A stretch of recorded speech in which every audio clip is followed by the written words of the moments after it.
Buenos días, soy Sara, una de las pediatras de Ponte en mis patucos. Con este vídeo mis compañeras y yo queríamos aportar nuestro pequeño granito de arena en todo el tema del desconfinamiento. Estamos en medio de una pandemia y es una situación muy complicada para todos nosotros. Llevamos más de 50 días de confinamiento que se ha establecido para intentar evitar esas semanas tan duras que pasamos al principio. Podemos confiar en los políticos, responsables sanitarios o cualquier mandamás, pero lo que nos tiene que quedar claro que el responsable de nuestra propia seguridad y de la que tenemos alrededor somos nosotros mismos, como individuo. Tiene que ser nuestro deber y nuestra obligación intentar evitar contagiarnos. Hay 3 razones fundamentales por las que debemos evitar este contagio. La primera es por tu propia seguridad. Desde luego, los pacientes más graves son aquellos con factores de riesgo, pero cualquier persona, cualquier edad y estando sana puede acabar grave. La segunda, para evitar de nuevo el colapso sanitario. Y la tercera, para intentar evitar que echemos atrás las medidas que ya hemos conseguido. No queremos volver a estar en medidas tan duras de confinamiento como hemos estado hace 2 semanas. Lo principal es entender cómo se transmite el virus. Si entendemos cómo se transmite, podemos entender las medidas de seguridad que debemos de tomar. Hay 2 formas fundamentales en las que podemos contagiarnos del coronavirus. La primera es mediante los aerosoles respiratorios. Una persona infectada al hablar, estornudar o toser puede emitir pequeñas gotitas en las que el virus va incluido. Esas gotitas, por el tamaño que tiene, van en suspensión por el aire y aproximadamente se ha visto que entre 1,5 metros y 2 metros acaban cayendo y depositándose en el suelo. Si tenemos gente a nuestro alrededor estando infectados más cerca de esa distancia, pueden inhalar esas gotitas y finalmente contagiarse. La segunda forma de contagio es mediante el contacto con objetos o superficies que están contagiadas. Como comentaba antes, una persona infectada que emite esas gotitas con el virus, esas gotitas al caer y depositarse pueden caer en una superficie o en un objeto. Por ejemplo, un banco, un pomo de una puerta, el sofá. Una persona que está sana y que después toca esa superficie y se lo lleva a la cara, acaba contagiándose también por el virus. Básicamente el virus entra por la vía respiratoria, por la boca o por la nariz. Si inhalamos lo que hay en el ambiente o nos llevamos la mano contagiada, nos infectamos. ¿Cómo evitamos respirar esas gotitas infectadas? Lo principal es la distancia social. Más de 1,5 metros, 2 metros es lo que se ha visto eficaz. Cuando no podemos mantener esa distancia de seguridad, pues por ejemplo si paseamos por Madrid a las 8 de la tarde, debemos utilizar medidas de protección como es una mascarilla. ¿Vale? Vamos a hablar más adelante de los tipos de mascarilla y cómo usarlas. ¿Cómo evitar el contagio mediante el contacto? Con lavado frecuente de manos, intentando evitar en lo posible tocarnos la cara y los guantes. Aunque los guantes lo comentaré más adelante porque no estamos tan de acuerdo nosotras con ellos. Vamos a hablar ahora de las mascarillas. Hay varios tipos de mascarillas. Por un lado tendríamos las mascarillas higiénicas, que no son productos sanitarios, y en las que estarían incluidas esas mascarillas caseras que hemos visto que está haciendo la gente, con telas, con filtros de bolsas, de aspiradora, etc. Por otro lado tendríamos las mascarillas quirúrgicas. Las mascarillas quirúrgicas son muy buenas evitando la transmisión del virus, es decir, es un filtro que nos ponemos en la boca y que evita que emitamos esas gotitas contagiosas. Pero no es tan buena como otras mascarillas para evitar el contagio, porque tiene un poco de filtro, pero no filtra tanto como las mascarillas de las que voy a hablar ahora. Por último, tendríamos las mascarillas autofiltrantes, las famosas FFP2, FFP3 o incluso las N95, como se denominan en Estados Unidos y en el resto de América.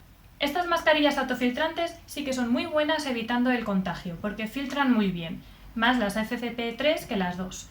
Sin embargo, algunas de ellas no son tan buenas evitando la transmisión del virus, sobre todo aquellas que tienen filtro exhalatorio. Es evidente por qué. Cuando exhalamos, esas gotitas que emitimos contagiosas pasan por el filtro y salen al aire, igualmente como si no lleváramos mascarilla. Por lo tanto, la mascarilla que recomendamos nosotras y muchas autoridades sanitarias para la población general sería la mascarilla quirúrgica. Si todos al salir fuera lleváramos la mascarilla quirúrgica, ninguno seríamos capaces de transmitir el virus y por tanto ninguno nos contagiaríamos. Estaríamos protegiendo a nosotros mismos, protegiendo a los demás, que sería la situación ideal. ¿Cuándo debemos usar mascarilla?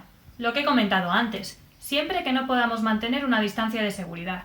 Desde luego, si vives en un pueblo y al pasear no hay nadie a 10 metros en la redonda, no es necesario utilizar una mascarilla. O si sales a las 6 de la mañana a sacar el perro, no creo que te encuentres a nadie. Sin embargo, si vas a salir a las 8 en pleno Madrid, te recomendamos que lleves una mascarilla. Es fundamental, sin embargo, usarla bien. Si vamos a utilizar mal una mascarilla es mejor no utilizarla porque puede ser muy contraproducente. Lo primero de todo vamos a aprender cómo se pone una mascarilla. Estoy segura de que lo habéis visto muchas ocasiones en vídeos o incluso en la televisión, pero vamos a repasarlo. Lo primero de todo, recogernos el pelo. Si llevamos el pelo largo, suelto y demás, es mucho más complicado ponernos la mascarilla, que ella se mantenga bien colocada y además luego nos va a molestar mucho el pelo y va a hacer que nos toquemos la cara. Lo primero, recogerse el pelo. Lo azul para afuera, lo blanco para adentro.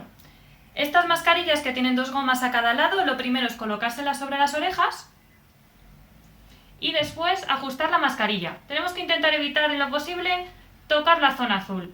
Subimos bien lo de arriba y ajustamos y bajamos lo de abajo. Tiene que cubrirnos bien la nariz y la boca y no dejar ningún espacio al aire. Otra opción que nos podemos encontrar son estas con las tiras que hay que anudar. La primera que hay que anudar es la de arriba. Nos la colocamos y anudamos arriba de la cabeza. Podemos ajustarnos aquí en el puente de la nariz para que sea más fácil. Nos ajustamos esta aquí bien arriba y bien fuerte para que no se caiga. Y luego anudamos esta de aquí. Muy importante, no hay que anudársela aquí arriba porque vemos que quedan huecos por los que puede entrar el aire y salir nuestra respiración. Hay que atársela aquí bien abajo para que nos ajuste la mascarilla. Revisamos que está bien colocada y que no queda ningún hueco y ya estarían puestas. ¿Qué cosas debemos evitar cuando llevamos una mascarilla? La principal y fundamental es no tocar la zona azul. La zona azul prohibida, es una zona contaminada, es donde se filtran todos los posibles virus que están a nuestro alrededor. Entonces, en lo posible, evitarlo. Si por cualquier cosa se nos descolocara la mascarilla, se nos cayese y tuviésemos que colocárnosla bien, después nos lavamos muy bien las manos. ¿Qué otras cosas hacemos mal? Utilizarlas de bufanda, de diadema o estar quitándola y poniéndola todo el rato. ¿Por qué no podemos hacer esto? Porque vamos a estar arrastrando el virus por toda nuestra cara. Recordar que esta zona azul es una zona contaminada. Si yo hago esto, al volver a ponérnosla, he arrastrado todos los virus por mi nariz y por mi boca y por lo tanto ya estaría esta zona contaminada y tendría riesgo de contagiarme. Cuando llegamos otra vez a casa, ¿cómo debemos quitárnosla? De nuevo, hay que intentar evitar tocar la zona azul, siempre tocando las cinchas o las gomas y quitándonoslo hacia adelante. Primero nos quitamos esta de aquí abajo y a continuación la de arriba. Y así ya la tendríamos fuera. Vamos a hacer un ejemplo. Si hiciésemos así, lo azul ha entrado en contacto con mi pecho y con mi ropa y esto ya estaría contaminado. Por lo tanto, lo ideal es empezar con la de abajo. En el caso de las mascarillas con goma, lo mismo. Cogemos de las gomas y retiramos. Lo ideal, en un mundo perfecto, es que las mascarillas se utilicen una sola vez y se tiren. Desgraciadamente, en la situación en la que nos encontramos, nos vemos obligados a reutilizarlas. Cuando llegamos a casa y nos retiramos la mascarilla, podemos hacer varias cosas. O meterla en una bolsa y dejarla guardada. Podemos dejarla sobre una superficie que no sea una zona de tránsito, que no sea una zona de uso y que esté alejada de nuestra vida habitual. O podemos colgarla en una zona ventilada. ¿Cómo podemos reutilizar estas mascarillas? Hay 2 opciones. La primera sería dejarla en cuarentena 3 días. Se ha visto que el virus permanece en esa superficie aproximadamente 72 horas. Entonces, entre 3 y 4 días las dejamos sin usar, bien en la bolsa, bien en la superficie en una mesa o colgando en una zona que no sea de tránsito ni donde estemos trasteando, y después de esos 3 días ya podríamos volver a usarla. Otra opción que tenemos para estilizar las mascarillas es el calor seco. Podemos meterlo al horno a 70 grados durante 30 minutos. Esto solo lo podemos hacer en 2 ocasiones. Recomendamos que si podéis tengáis varias mascarillas, las numeréis para saber cuándo habéis utilizado cada mascarilla y las dejéis en cuarentena. Cuando esto no sea posible, ya digo que podéis esterilizarlo en el horno. Si la mascarilla se estropea, tiene algún agujero, la vemos muy usada, se moja o se mancha, hay que tirarla y la tiramos a la basura. Las mascarillas pueden utilizarse en niños a partir del año de edad, pero siendo realistas, hasta los 4 o 5 años no son capaces de utilizarla adecuadamente. Como decía al principio, si no vamos a utilizarla bien, mejor no la utilizamos. Podemos practicar con ellos en casa, viendo cómo se pone, cómo no se debe tocar en la calle y cómo se quita. La mascarilla debe de ser del tamaño del niño. Entiendo que hay muchos problemas para conseguir mascarillas infantiles. En YouTube hay muchos vídeos de cómo adaptar una mascarilla de adulto a una de niño. Lo más importante es que no existan huecos ni fugas en esa mascarilla. Lo más importante de las mascarillas es que si no podemos mantener la distancia de seguridad, sería muy recomendable utilizar las mascarillas quirúrgicas, mejor que las autofiltrantes. Nunca ir por la calle con una mascarilla con válvula exhalatoria. Si queremos tener un extra de cuidado porque somos un grupo de riesgo y queremos llevar las FFP2 o FFP3 y estas tienen válvula, lo ideal es ponerse encima una mascarilla quirúrgica. Otra de las cosas importantes, recordemos, es nunca tocar la zona azul, ni cuando estamos en la calle ni cuando volvemos a casa. Y desde luego nunca llevar las mascarillas de bufanda, de diadema o estar quitando y poniéndonos la mascarilla. Si decidimos salir con mascarilla, entramos con mascarilla y todo el paseo se hace con ella.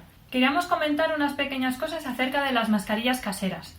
Como he comentado al principio, las mascarillas caseras o higiénicas no son productos sanitarios. Se ha demostrado que son menos eficaces que las mascarillas quirúrgicas. Por tanto, si tenemos opción de utilizar una mascarilla quirúrgica, no utilicemos una casera.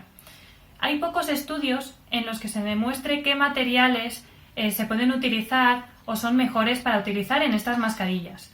El Ministerio de Sanidad y Consumo tiene en su página web una página donde pone los estándares o los ensayos que se han hecho con determinados materiales y determinados métodos de confección, por si alguien está interesado. Hay un estudio en la que se comparó diferentes materiales con las mascarillas quirúrgicas. Se ha visto que las bolsas de aspiradora son mejores que las camisetas de algodón y estas mejores que las fundas de almohada y mejor que el lino o la seda. Pero en todo caso son peores que las mascarillas quirúrgicas. Por lo tanto, las mascarillas caseras las debemos de dejar cuando no tenemos otra opción. Hemos hablado ya de las mascarillas y del distanciamiento social.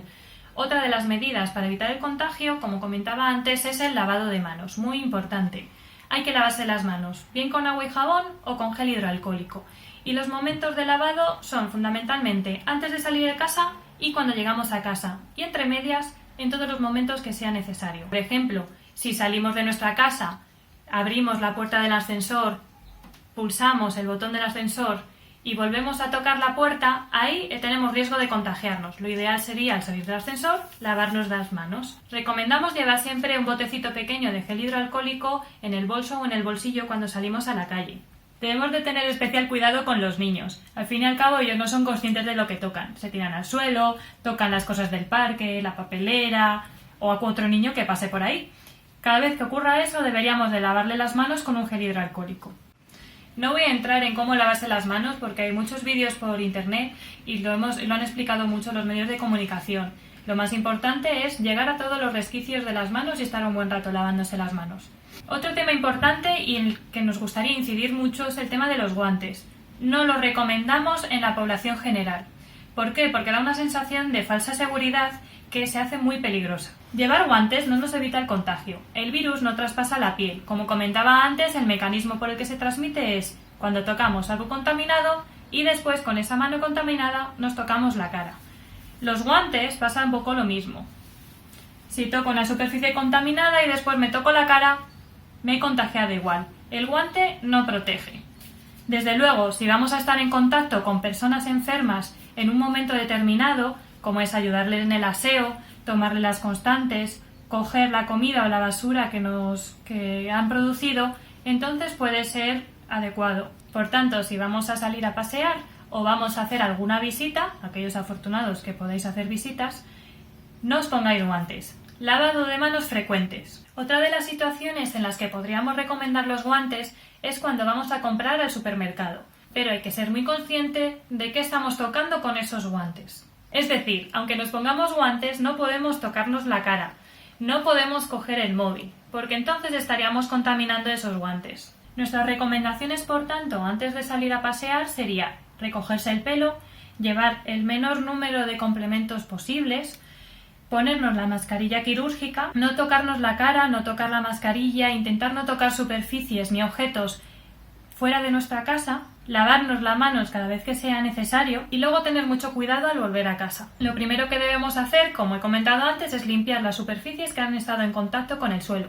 Zapatos, ruedas de carro, ruedas de bicis y triciclos, etc. Lo segundo sería lavarnos las manos, quitarnos la mascarilla y volver a lavarnos las manos. Si en algún momento hemos tenido contacto con paredes, objetos, el suelo, con nuestra ropa o superficies expuestas de la piel, estaría bien lavar esa ropa y lavarnos a nosotros mismos.